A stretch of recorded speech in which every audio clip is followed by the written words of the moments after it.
سلام. در هفته‌های گذشته در مسیر پیشروی قیام یک پروژه‌ای مطرح شد به اسم وکالت.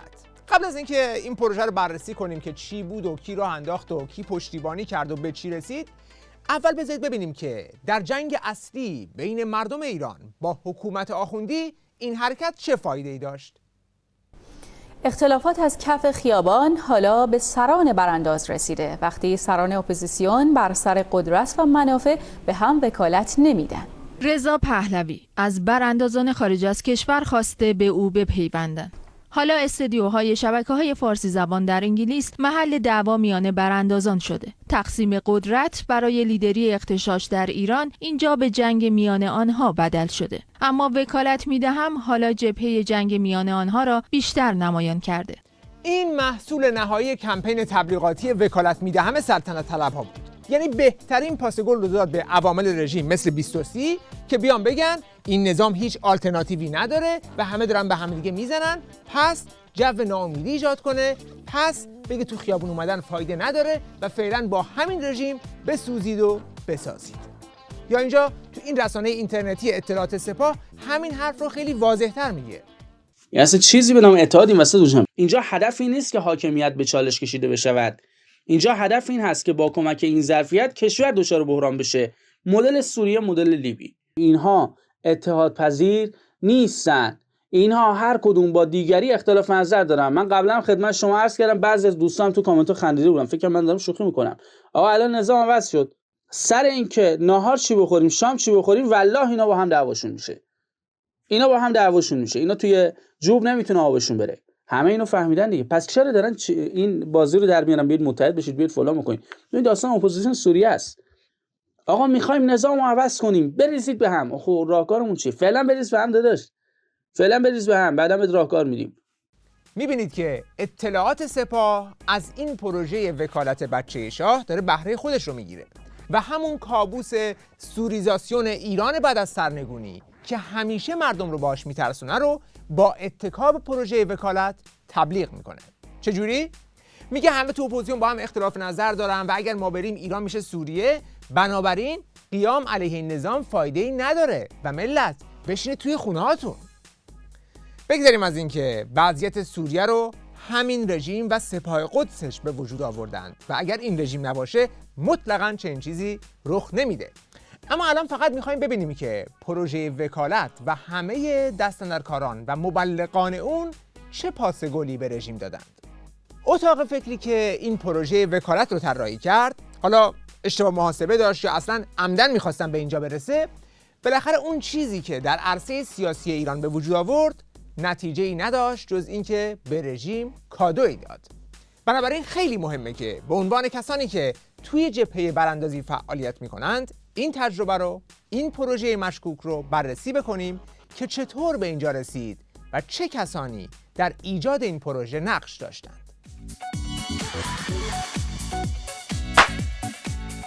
خیلی واضحه که یک پروژه‌ای با این ابعاد کار یه نفر و یه توییت نیست و همچین خودجوش هم ایجاد نشده، بلکه یک اتاق فکری و یک یا چند جریان با محاسبات مشخص این پروژه را راه انداختند و اگر همه این عناصر پشت این پروژه نبودند هرگز چنین سر و صدایی ایجاد نمی‌کرد. برای مثال مشابه همین پتیشنی که این بار گذاشتند برای وکالت به بچه شاه رو چند بار دیگه هم افراد دیگه در ماه‌های گذشته گذاشته بودند ولی هیچ کدوم چنین بازتابی نداشت و کسی هم بهشون توجهی نکرد. مثلا اینجا نگاه کنید، 2 دسامبر 2022، 29 دسامبر 2022، اونایی که قبل از این ماجرا ثبت شدن رو دارم میگم دیگه، 26 نوامبر 2022، ولی هیچ کدوم توجهی بر نینگیخت. پس کار جدید نبود، ایدهش هم جدید نبود. ولی این بار چطور شد که این قضیه پر سر صدا شد؟ این بار پروژه با ایفای نقش خود رضا پهلوی در یک مصاحبه با تلویزیون معلوم الحال من و تو شروع شد. تلویزیونی که بهش میگن تلویزیون بقایای ساواک و عوامل شیخ. رضا پهلوی در شب 26 دی که سالگرد فرار باباش از ایران بود، یه مصاحبه داشت که کاملا واضحه که سوالاتش طراحی شده است تا این حرفهای مشخصی رو بزنه.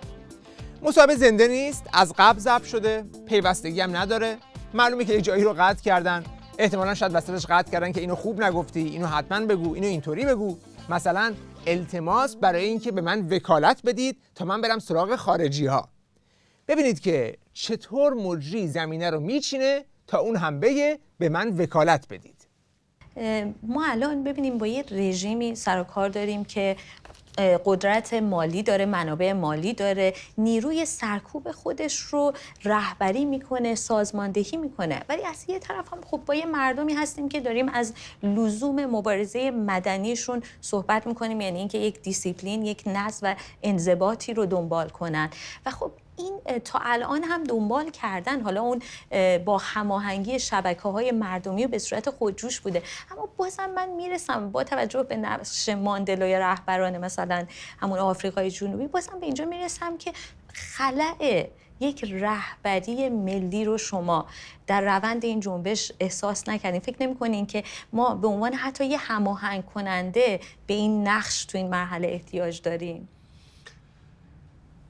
هر نوع کاری که انجام میدیم باعث یک مبنای مشروعیت و یا یک نوع وکالتی از داخل ایران داشته باشه. خیلی ساده بهتون بگم، فردا فرض بفرمایید که من بتونم برم با یک سری شخصیت‌های سیاسی دیدار بکنم و همراه دیگرانی که در این کار با هم همسو و همکار هستیم برای ارائه دادن یک برنامه یا یک پروژه یا هر چیزی که ازشون انتظار داریم.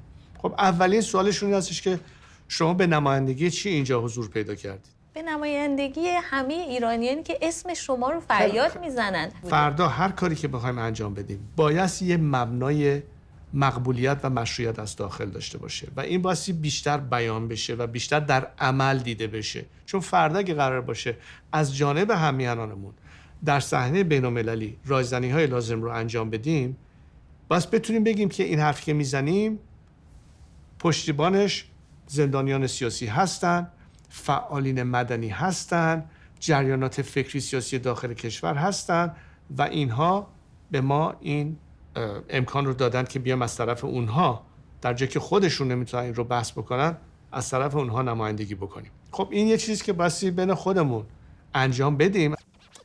خود این مصاحبه جای بحث زیاد داره، ولی ما اینجا فقط روی همین یه تیکش متمرکز هستیم. میبینید که مجری اصرار میکنه که ما یک نفر رهبر میخوایم، یک هماهنگ کننده میخوایم. اصلا صحبتی از شورا و حزب و ائتلاف توی این سوال نمیکنه. مشخصا میگه ما یک نفر رهبر ملی میخوایم که بچه شام بهش میگه اگه من برم پیش طرفای خارجی باید یک وکالت داشته باشم. که اونم میگه نه، خب الان که دارن میلیون‌ها نفر برات شعار میدن. که این میگه نه صدا باید بلندتر از این باشه. حالا اینکه اصلا توی این مدت 4 ماه قیام چند نفر شعار برای این دادن و این چند درصد کل این هزاران کلیپیه که توی این 4 ماه منتشر شده، اینم واردش نمیشیم، چون اگر هر کدوم از این پرانتزا رو باز کنیم کلی سند و فاکت هست که در مورد این توهم وجود داره و اگه بخوایم واردش بشیم زمان این برنامه اجازه نمیده. الان فقط تا اینجا میخوایم ببینیم که این مصاحبه و این جملات رضا پهلوی همینطور سهواً گفته شده یا نه عمدی در کار بوده و در کادر یک برنامه مشخص این حرف گفته شده. روز بعد یعنی 27 دی ماه ما مشاهده میکنیم که یه فردی به اسم احسان کرمی که ظاهراً با دیدن این مصاحبه خیلی متحول شده، یه دفعه توییت میزنه، میگه با توجه به تاکیدات رضا پهلوی مبنی بر حفظ یک پارچگی ایران، احترام به آزادی عقاید گوناگون در عین دوری از سازمان منفور مجاهدین خلق به ایشان وکالت میدهم و بعد هم هشتگ من وکالت میدهم رو میزنه. اصل حرف اینجا اون دوری از سازمان مجاهدینه، چون بقیه حرفا که کلیه و بچه شاه قبلا زده بود. لگد به مجاهدین مهمه که باید اینجا برجسته میشد. حالا اینو داشته باشید، همون روز همین آقای احسان کرمی یک پتیشن هم در سایت change.org ثبت میکنه که به شاهزاده رضا پهلوی نه فقط وکالت بلکه نمایندگی هم میدم، که طبعا ابعادش دیگه خیلی فرق میکنه، یعنی وکیل به علاوه نماینده.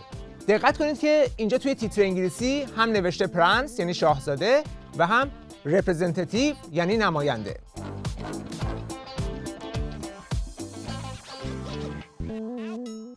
اینم داشته باشید، باش کار داریم. خب اینجا سوال پیش میاد که این احسان کرمی کیه و از کجا پیدا شد؟ برای پاسخ به این سوال مجبوریم یه پرانتز باز کنیم.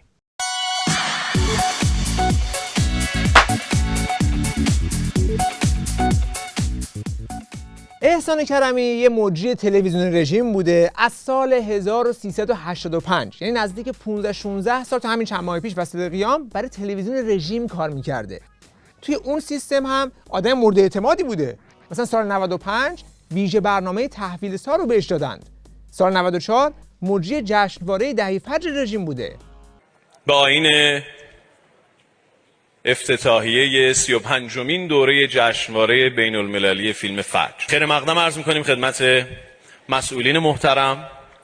کسی که برای همه ما قطعاً عزیزه، خیلی دوستش داریم، وزیر محترم امور خارجه جناب آقای دکتر محمد جواد ظریف. پیشاپیش عرض تبریک داریم به مناسبت فرارسیدن سالروز پیروزی انقلاب اسلامی مردم ایران در سال 1357. در این بخش اجازه میخوام با افتخار دعوت بکنم از وزیر محترم فرهنگ و ارشاد اسلامی جناب آقای دکتر صالحی امیری که برای سخنرانی به روی صحنه بیان. به افتخارشون. آقای صالحی امیری دیر زمانی نیست که به مقام وزارت منصوب شدند. یه مقداری به نظرم باید انرژی بیشتری بهشون داد. افتتاحیه شبکه تهران اشتی رو بهش دادن. تو برنامه خندوانه مجری بوده که این برنامه که از برنامه اصلی و پردرآمد تلویزیون رژیمه. این در یک کلام از هر طرف که نگاش کنی احسان کرمی یک مزدور حکومتی و مورد اعتماد سیستم بوده که خیلی هم روی همین موضوع انگشت گذاشتن. یه دفعه یک هنرمند عزیزی مجری جشنواره فجر، میدونی بالاخره من شهرام همایونم دیگه، ببین این آقا احسان مجری جشنواره فجر بوده، شوخی نیستا، یعنی حسن علی جعفر نیست. تریبون زنده جشنواره فجر رو سپردن به یه آدمی چیز کمی نیست، ولی شون یه دفعه میاد آمریکا و یه دفعه میشه هشتگ درست میکنه، پشتگ درست میکنه برای شاهزاده که آقا بیاد به شاهزاده. احسان کرمی که توی صدا و سیما ایران، یعنی انقدر بهش اعتماد داشتن، از حراست و حفاظت و چی رد شده رفته توی صدا و سیما ایران و تونسته اونجا اجرایی رو دست و پا بکنه برای خودش، رفت آمدی داشته باشه. خب پس این که مجری مورد اعتماد تلویزیون رژیم بود و توی ایران بود، از کجا توی این داستان پیدا شد؟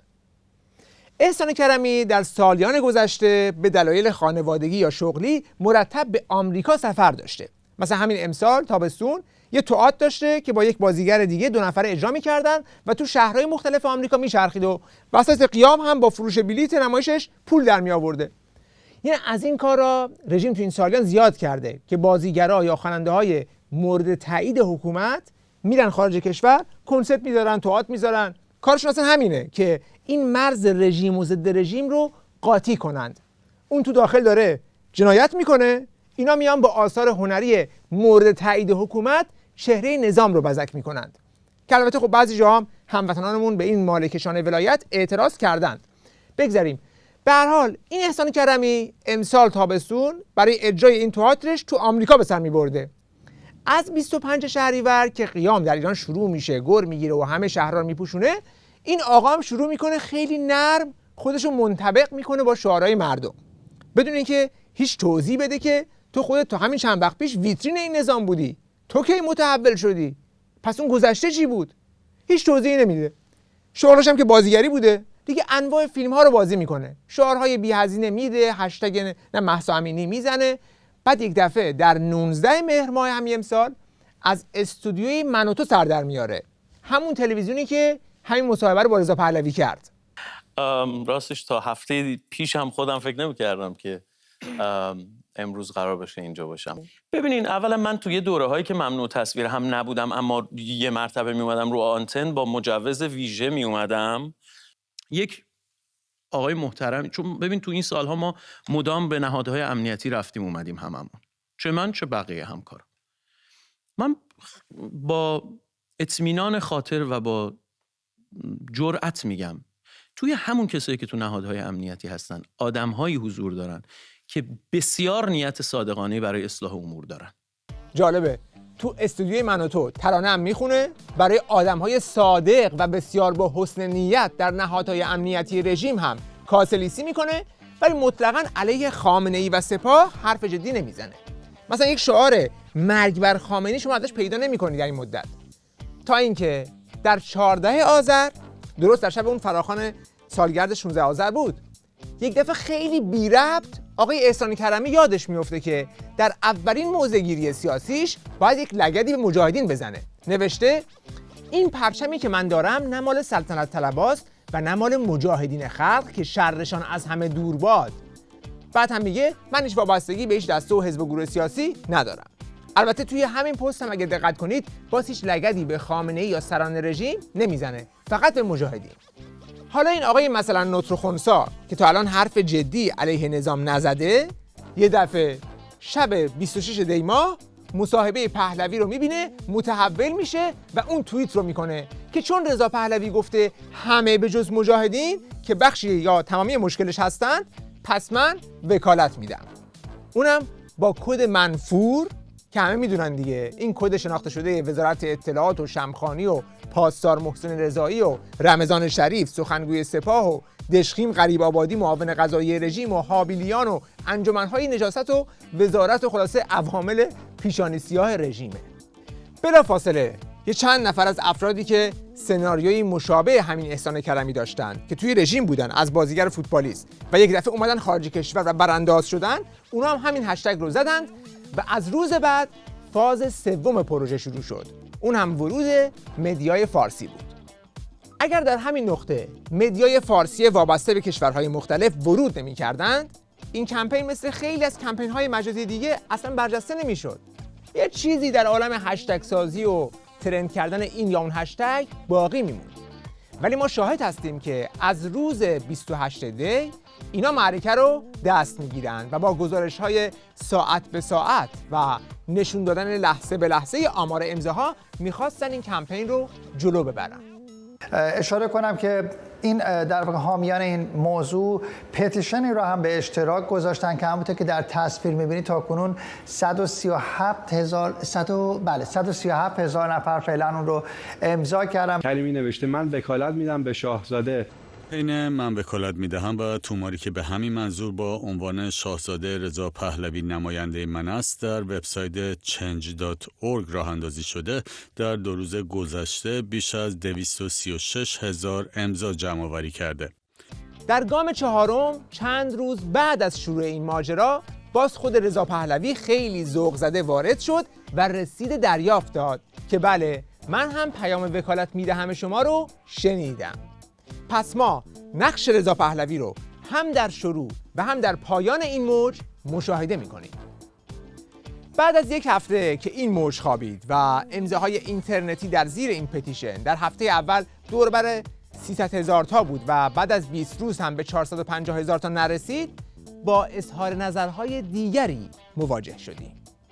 88 میلیون ایرانی هستن و فکر میکنم که آخرین شماری که من داشتم 300,000 نفر این وکالت رو روی آنلاین دادن، ولی این خیلی کمه. این برای اینکه رهبران کشورهای مختلف و یا کسانی که نیاز داریم حضور داشته باشند رو به نظر من مجاب نخواهد کرد. این کارزار توسط شاهزاده رضا پهلوی یا آقای رضا پهلوی شروع نشده، این رو همه میدونن. در صحبتی که با تلویزیون من و تو داشتند، یک کلمه در یه جمله که داشتن گفتن وکالت یا نمایندگی مردم ایران رو باید داشته باشم تا کاری بکنم. الان موقعشه که شاهزاده رضا پهلوی در این زمینه با شفافیت کامل بیان جلو و بگن که این کارزار رو ایشون راه انداختن.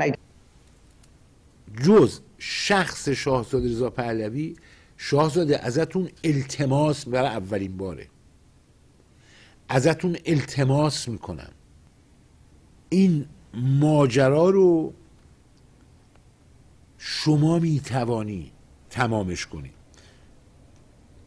خیلی مشکل میشه نقش رضا پهلوی رو در ایجاد این کمپین نادیده گرفت، چون بچه شاه نه تنها این توصیه ها رو گوش نکرد و چه این موضع شفافی نگرفت، بلکه شما میتونید در توییترش هنوز این پیام رو ببینید که گفته چقدر از دیدن این پیام های وکالت ذوق کرده و در واقع مهر خودش رو زیر این شو گذاشته و همین امر باعث شد که عده‌ای از طرفداران رضا پهلوی هم مسئله دار بشن. من حامی شاهزاده رضا پهلوی هستم، ولی شاهزاده تصمیماتی میگیرن که من اون رو همسو با سلیقه خودم نمیبینم. همین که بگن من وکیل مردم هستم این کافی است. اون وقت این وکالت با 350,000 نفر در مقابل 85 میلیون جمعیت ایران آیا وجاهت قانونی ایجاد میکنه؟ و یا اگر حتی این 3.5 میلیون هم بود باز این وجاهت قانونی رو ایجاد میکرد؟ 350,000 امضا یا 500,000 امضا ایشون میخواد با مقامات خارجی صحبت بکنه، با کدوم مقام در مورد چه موضوعی میخواد صحبت بکنه و از کدام جایگاهی میخواد با اونها صحبت بکنه و به چه نتیجه‌ای برسه؟ با اونها واقعا الان باید بپرسیم که مسائل ایران الان میتونه فرانسه حل بکنه و حالا با این وضعیت کشورهای خارجی چقدر در داخل ایران نفوذ دارن؟ واقعا چقدر دارن؟ و اگر هم داشتن جایز بود که یک نفر به نمایندگی از مردم ایران بخواد با این قدرت‌ها وارد مذاکره بشه و بعد مذاکره راجع به چه چیزی؟ و این پرسش من داشتم و هنوز دارم در مورد اینکه شاید این تصمیم هم تصمیم مطلوبی نبوده و به هر حال این چند دستگی رو ایجاد کرده. در نهایت نتیجه ساده چمچاقگی است که شما به اون اشاره میکنید. حتی عده‌ای میگن که آقا این پیام رو، این توییت رو سپاه پاسداران بوده که راه انداخته برای اینکه شاهزاده رو در مقابل مجاهدین قرار بده، هر دو رو تضعیف بکنه. البته خود این آمار ثبت شده در این پتیشن هم زیر علامت سواله و علمی نیست و خیلی گفتن که این آمارش اصلا اگر بیشتر هم بود نشانه مشروعیت نبود، چون در این سایت که برای هر امضا آیدی کارت یا شماره شناسنامه نمیگیرن بلکه فقط یک ایمیل میخواد. خب ممکنه یه نفر با چند ایمیل امضا کرده باشه، یا مثلا هیچ محدود سنی نداره، مشخص نمیکنه که امضا کنندگان اهل کدوم کشورن. یعنی شما نمیتونی بگی که اینا همشون اصلا ایرانی هستن یا همه بالای سن قانونی هستن. شما میتونی بری به دوستای خارجیت هم بگی بیا امضا کن، میکنن. به خاطر همین کسی از این سایت برای وزن کشی سیاسی استفاده نمیکنه که مثلا بگه من این تعداد رأی دارم، بلکه برای بولد کردن کمپین‌های تبلیغاتی حول یک موضوع مشخص از این سایت استفاده میشه. الان شما گفتی 380 و چند هزار نفر الان. خب یعنی اینه که در این از یک شنبه تا سه شنبه، الان که سه شنبه است به وقت ایران، فقط مثلا 50,000 نفر اومدن روش. حالا این 50,000 نفرم شما که میدونید که اینا نفر نیست، من خودم رو اصلاح میکنم، اینا امضا هست، امضاهایی هستش که در اون change.org دیده میشه. من وقتی که این سوشال میدیای خودم و شبکه بندی های اجتماعی خودم رو درست میکردم، برای من تبلیغ میومد که میخواید چند تا وسط عضوگیری بکنیم، 1000 تا، 10,000 تا، 50,000 تا، 100,000 تا، و اینا یه بات هایی هستن، یه ربات هایی هستن که از این چیزا درست میکنن واسه آدم.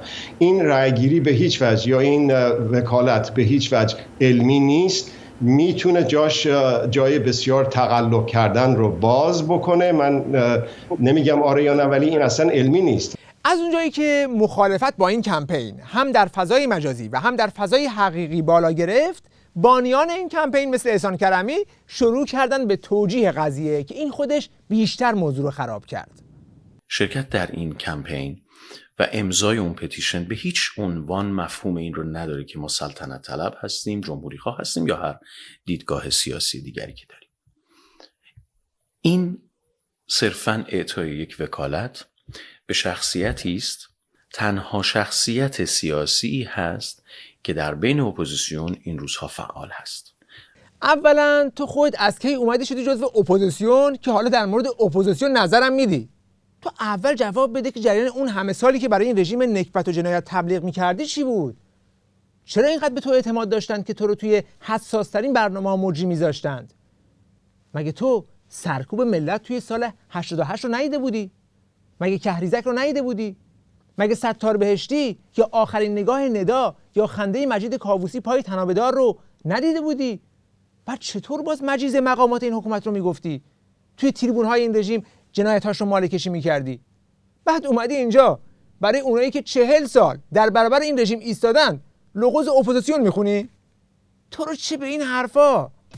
بعد از این درست مثل اونی که میخوره زمین تا آخر سینه خیز میره، احسان کرمی اومد یک توییت زد که رفع رجوع کنه مسئله رو، ولی بیشتر به ضررش شد. به عنوان پدید آورنده کمپین اعطای وکالت به رضا پهلوی، نه خود پادشاهی خواه هستم و نه ثبت امضاها به مفهوم پادشاهی خواهی است.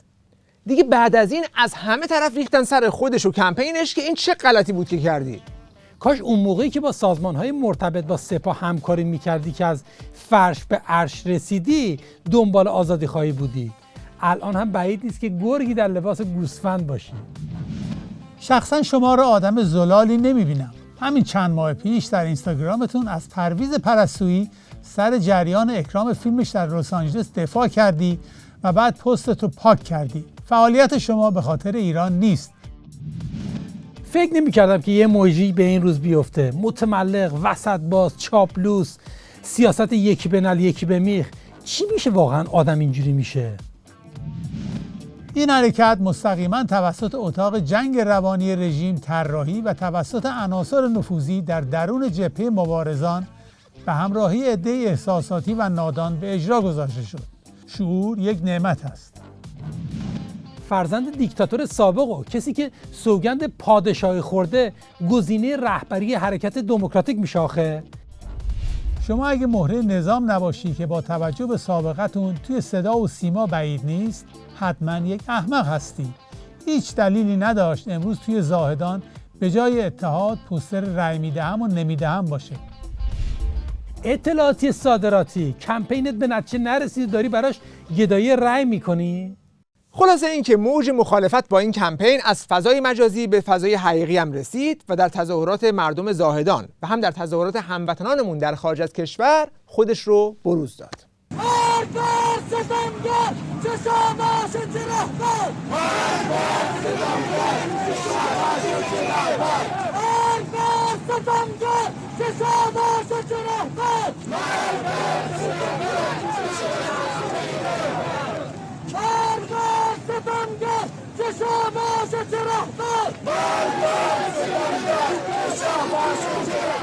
وکیلشون پهلویه، هفت پشتشون اجنبیه. وکیلشون پهلویه، هفت پشتشون اجنبیه. وکیلشون پهلویه، هفت پشتشون اجنبیه. وکالت که آخر نمیدونم بشه گفت وکالت، واقعا بیشتر از یک جنگ رسانه‌ای، نمیخوام یک توصیف خوبی نباشه، ولی این یک عمل ناشایسته از دید من در این فضای سیاسی که الان هستیم، با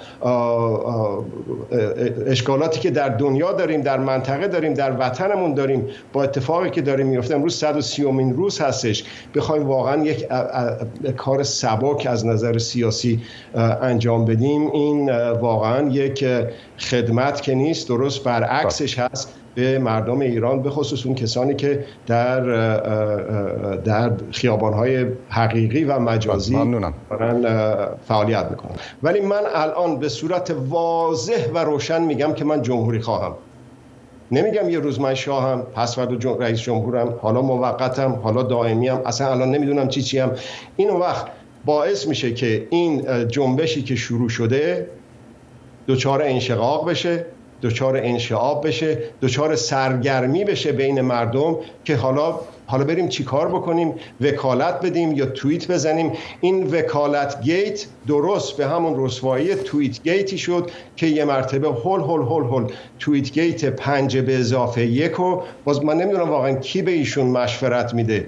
من در این مدتی که 4 ماه 5 ماهی که این 130-40 روزی که این حرکت در جریان هستش هر روز میبینم، من شخصا و دنبال میکنم این قضایا را، از خودم میپرسم که این شخصی که ما میخواهند به مرجعیت یعنی برسوننش یا اونجا بنشوننش، چه تأثیر مستقیمی روی تعمیم و تعمیق این حرکت داشته، چه فکر استراتژیکی جلوی مردم گذاشته، چه گفتمان بسیار مؤثری از این شخص و از نهاد کسایی که دور و برش هستن صادر شده که به ما این مرجعیت را آیا این مرجعیت فقط ژنتیکی هستش؟